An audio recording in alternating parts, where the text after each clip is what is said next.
வணக்கம் நண்பர்களே. இன்னைக்கு நாம பார்க்க போற விஷயம் ரொம்ப சீரியஸான, அதே சமயம் நம்ம எல்லாருக்கும் ஒரு பெருமையான விஷயம். தமிழ்நாடு ஒரு தற்சார்பு பொருளாதாரமா மாற முடியுமா?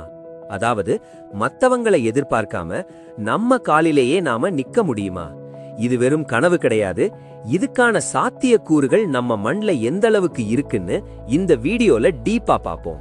ஸ்கிப் பண்ணாம பாருங்க, ஏன்னா இது நம்ம மாநிலத்தோட எதிர்காலம். தமிழ்நாடு ஏற்கனவே இந்தியாவோட இரண்டாவது பெரிய பொருளாதாரம். ஆனா தற்சார்படையணும்னா சில குறிப்பிட்ட துறைகள்ல நாம இன்னும் ஸ்ட்ராங் ஆகணும். முதல்ல வேளாண்மை மற்றும் உணவு பதப்படுத்துதல். நம்ம கிட்ட நெல், கரும்பு மட்டும் இல்லாம மஞ்சள், வாழைப்பழம், தேங்காய் உற்பத்தியில நாம தான் முன்னணியில் இருக்கோம். இதையெல்லாம் வெறும் மூலப்பொருளா விற்காம வேல்யூ ஆடட் ப்ராடக்ட்ஸா மாத்தணும். வேளாண்மை ஒரு மூலப்பொருள் அல்ல, ஒரு தொழில். தமிழ்நாடு இந்தியாவின் இரண்டாவது பெரிய பொருளாதாரம் என்பதில் நமக்கு தர்க்கம் ஏதுமில்லை. ஆனால் நமது விவசாயம் இன்னும் ஒரு லாபகரமான தொழிலாக மாறவில்லை. ஏன்? நாம் விளைபொருட்களை விற்கிறோம், ஆனால் பொருட்களை விற்பதில்லை. ஒரு கிலோ தக்காளியை நாம் 10 ரூபாய்க்கு விற்கிறோம். சந்தையில் தக்காளி வரத்து அதிகமாகும் போது விலை வீழ்ச்சியடைந்து விவசாயிகள் அதை சாலையிலேயே கொட்டும் அவலத்தை பார்க்கிறோம். ஆனால் அதே தக்காளியை நவீன தொழில்நுட்பம் மூலம் தக்காளி பொடியாக மாற்றினால் அதன் ஆயுட்காலம் 1 வருடம் வரை நீடிக்கும். 1 கிலோ தக்காளி பொடியின் விலை 500 ரூபாய்க்கும் அதிகம். இதுதான் மதிப்பு கூட்டுதல். இதேபோல் மஞ்சளை எடுத்துக்கொள்வோம். ஈரோடு மஞ்சள் உலக புகழ் பெற்றது.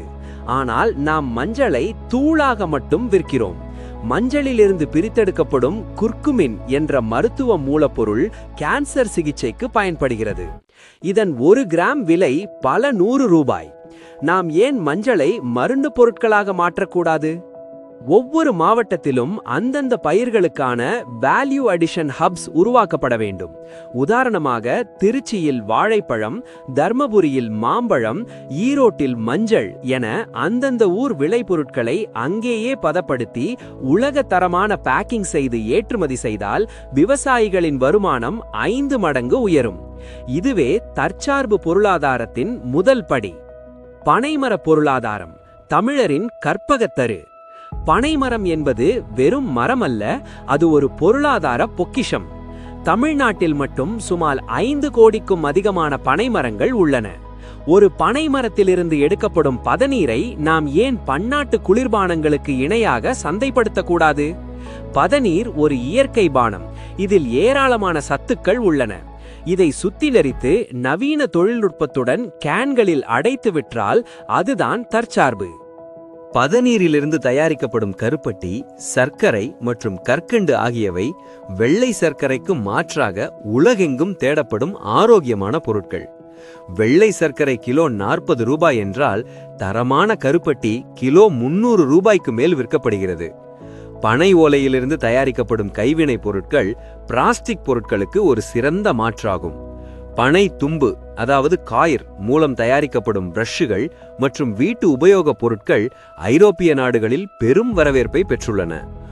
ஒரு பனைமரம் கூட வீணாகாது. அதன் வேர் முதல் நுனி வரை அனைத்தும் வருமானம் தரும். பனைமர பொருளாதாரத்தை சரியாக கையாண்டால் மட்டும் தமிழக அரசுக்கு ஆண்டுக்கு பல்லாயிரம் கோடி ரூபாய் கூடுதல் அந்நிய செலாவணி கிடைக்கும். ஏன் நாம் வெளிநாட்டு குளிர்பானங்களை அருந்த வேண்டும்? நம்ம ஊர் பதநீரும் இளநீருமே நமது பொருளாதாரத்தின் வலிமை. தேங்காய் மற்றும் கால்நடை செல்வம். அடுத்ததாக தேங்காய். தேங்காயை உடைத்து விற்காமல் அதை தொழிற்சாலைகளுக்கு கொண்டு சென்று விர்ஜின் கோகனட் ஆயில் எடுத்தால் அது லிட்டர் 500 ரூபாய்க்கு மேல் விற்கப்படுகிறது. தேங்காய் நார் மூலம் கயிறு மற்றும் நவீன மெத்தைகளை தயாரிப்பதில் தமிழ்நாடு ஏற்கனவே முன்னணியில் இருக்கிறது. ஆனால் நாம் இன்னும் நவீன இயந்திரங்களை பயன்படுத்தி இதை உலக தரத்திற்கு உயர்த்த வேண்டும். அதேபோல் கால்நடை வளர்ப்பு. அண்ணன் சீமான் சொல்வது போல கால்நடைகள் தான் ஒரு கிராமத்தோட வங்கி. பாலை மட்டும் விற்காமல் அதை நெய், வெண்ணெய் மற்றும் மதிப்பு கூட்டப்பட்ட பால் இனிப்புகளாக மாற்ற வேண்டும். மாட்டு சாணத்திலிருந்து இயற்கை உரம் மற்றும் எரிவாயு தயாரிக்கலாம். இதன் மூலம் ரசாயன உரங்களுக்காக நாம் மற்ற நாடுகளை எதிர்பார்க்க தேவையில்லை. ஒரு கிராமம் தன்னிறைவு பெற்றால் அந்த மாநிலமே தன்னிறைவு பெற்றுவிடும்.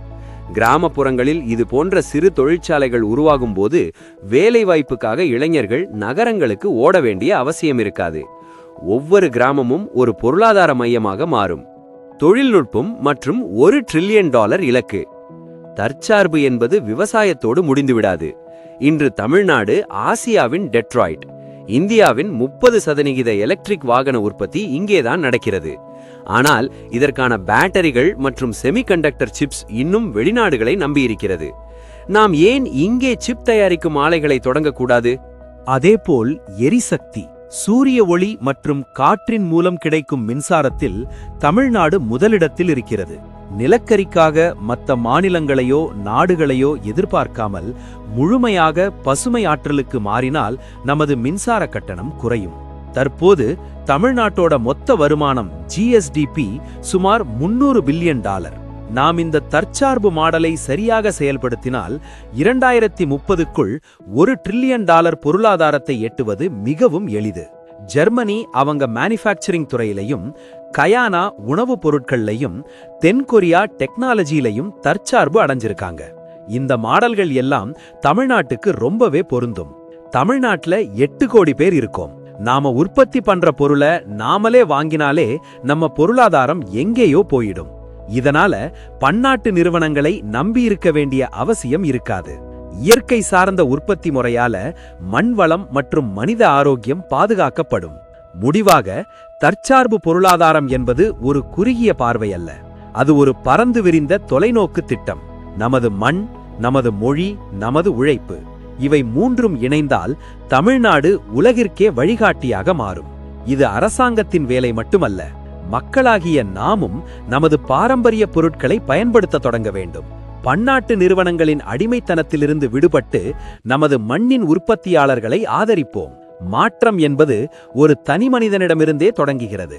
தமிழ்நாடு ஒரு வல்லரசு மாநிலமாக மாற உங்கள் கருத்துக்களை கீழே உள்ள கமெண்ட் பகுதியில் பதிவிடுங்கள். இந்த வீடியோ பயனுள்ளதாக இருந்தால் பகிருங்கள். மீண்டும் ஒரு ஆழமான கருத்தோடு சந்திப்போம்.